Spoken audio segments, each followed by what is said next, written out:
Dictation start होगी 3 second बाद।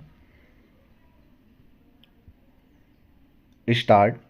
आम चुनाव की तारीखों का ऐलान करने के साथ ही निर्वाचन आयोग ने गुजरात, उत्तर प्रदेश, बिहार, झारखंड, हिमाचल प्रदेश और उत्तराखंड के गृह सचिवों को हटाने का निर्देश जारी कर दिया। विराम। इसके अलावा मिजोरम और हिमाचल प्रदेश के सामान्य विभाग के सचिवों को भी हटाने का आदेश दे दिया। विराम। अब इस फैसले को राजनीतिक रंग देने की कोशिश की जा रही है। विराम। खासकर पश्चिम बंगाल सरकार इसे लेकर पक्षपात का आरोप लगा रही है। विराम। हालांकि चुनाव की तारीखें घोषित होने से पहले ही निर्वाचन आयोग ने सभी राज्य सरकारों को निर्देश दिया था कि वे चुनाव संबंधी कार्यों से जुड़े उन अधिकारियों का तबादला करें जिन्होंने अपने पद पर 3 वर्ष का समय पूरा कर लिया है या जो अपने गृह जिलों में तैनात हैं। विराम। मगर राज्य सरकारों ने उस निर्देश पर अमल नहीं किया था। विराम। उत्तर प्रदेश सरकार भी नहीं चाहती थी कि उसके गृह सचिव को हटाया जाए, मगर निर्वाचन आयोग ने उसकी दलील नहीं मानी। विराम।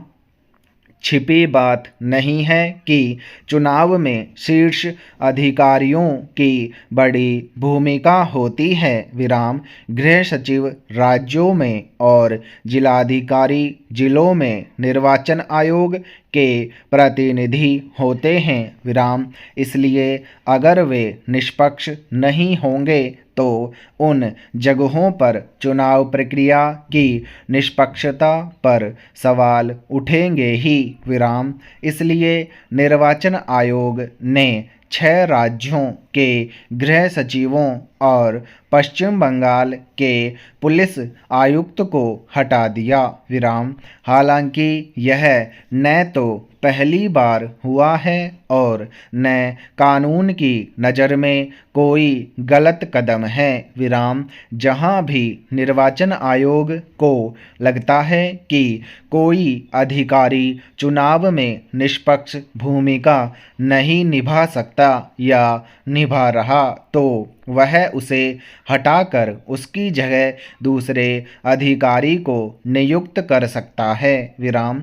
राजनीतिक दलों की शिकायतों के मद्देनज़र चुनाव प्रक्रिया के दौरान भी कई बार अधिकारियों को बदल दिया जाता है। विराम।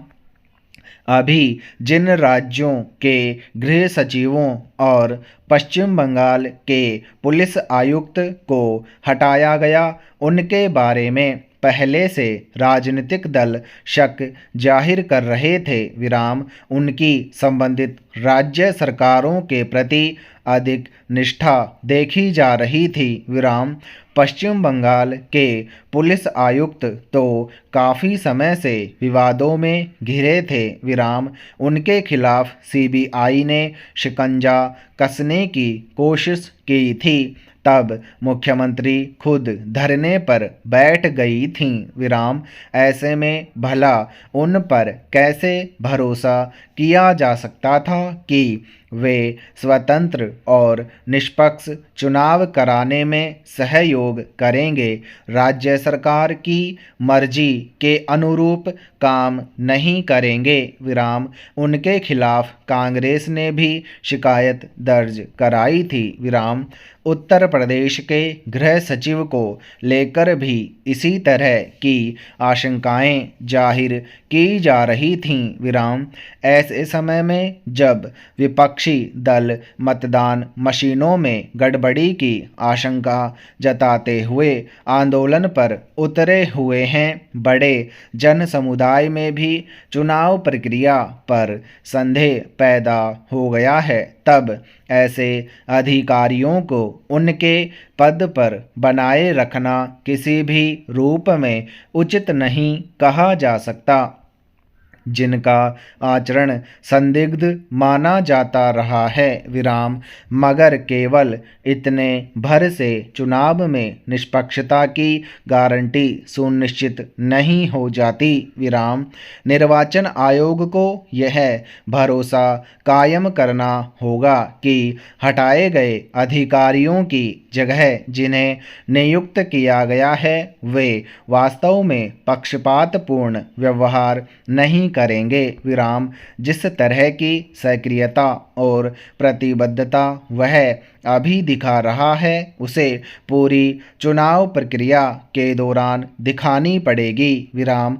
आखिर स्वतंत्र और निष्पक्ष चुनाव निर्वाचन आयोग की साख से जुड़ा विषय है विराम। पैरा रूस में राष्ट्रपति चुनाव के नतीजे अप्रत्याशित नहीं हैं विराम। यह पहले से तय माना जा रहा था कि वहां व्लादिमीर पुतिन की एक बार फिर बड़ी जीत होगी विराम। इसलिए जब पुतिन के भारी मतों के अंतर से राष्ट्रपति चुने जाने की घोषणा हुई तो किसी को हैरानी नहीं हुई विराम। गौरतलब है कि पुतिन को 87.29% वोट मिले विराम। पिछली बार उन्हें 76.7% वोट मिले थे विराम।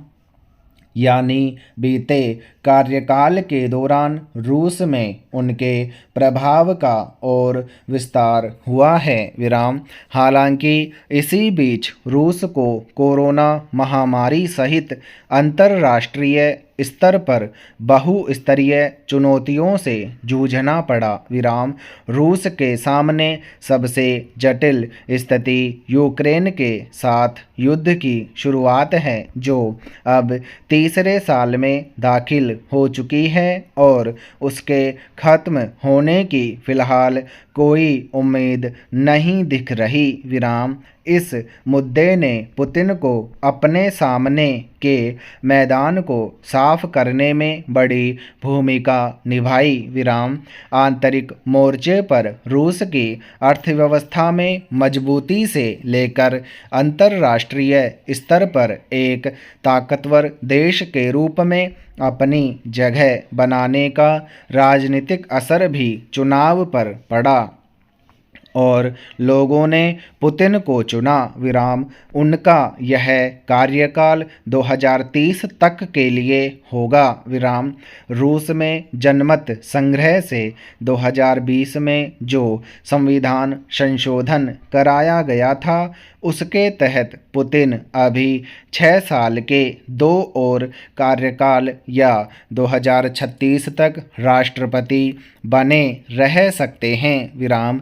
यह उनका 5वां कार्यकाल है और अब तक आंतरिक मोर्चे पर उनके सामने किसी प्रतिद्वंद्वी के उभरने की स्थितियां बेहद मुश्किल रही हैं विराम। पिछले कुछ वर्षों में जो इक्का दुक्का विपक्षी स्वर उभरे वे उनके सामने कोई चुनौती नहीं बन सके विराम। एलेक्सी नावेल्नी को पुतिन का सबसे कट्टर प्रतिद्वंद्वी माना जाता था विराम। राष्ट्रपति चुनाव शुरू होने के पहले ही जेल में उनकी मौत हो गई विराम। इसी तरह अंतर्राष्ट्रीय स्तर पर यूक्रेन के साथ युद्ध के सवाल पर रूस के खिलाफ बनने वाले मोर्चे से भी पुतिन को कोई खास नुकसान नहीं पहुंचा और तमाम झटकों के बावजूद उन्होंने अपनी वैश्विक धमक बनाए रखी विराम। अब नए कार्यकाल की शुरुआत में ही उन्होंने जिस तरह तीसरे विश्व युद्ध की आशंका जताई है उसके मद्देनज़र अंतर्राष्ट्रीय कूटनीति के मोर्चे पर उनके रुख पर दुनिया की नज़र रहेगी विराम। पारिस्थितिकी संतुलन बनाए रखने में मनुष्यों और जीव जंतुओं के अलावा वृक्षों तथा वनों का भी बेहद महत्वपूर्ण योगदान होता है। विराम। दरअसल वन जीव जंतुओं की अनेक प्रजातियों का प्राकृतिक आवास स्थान होने के साथ साथ भोजन का माध्यम भी है। विराम समाप्त।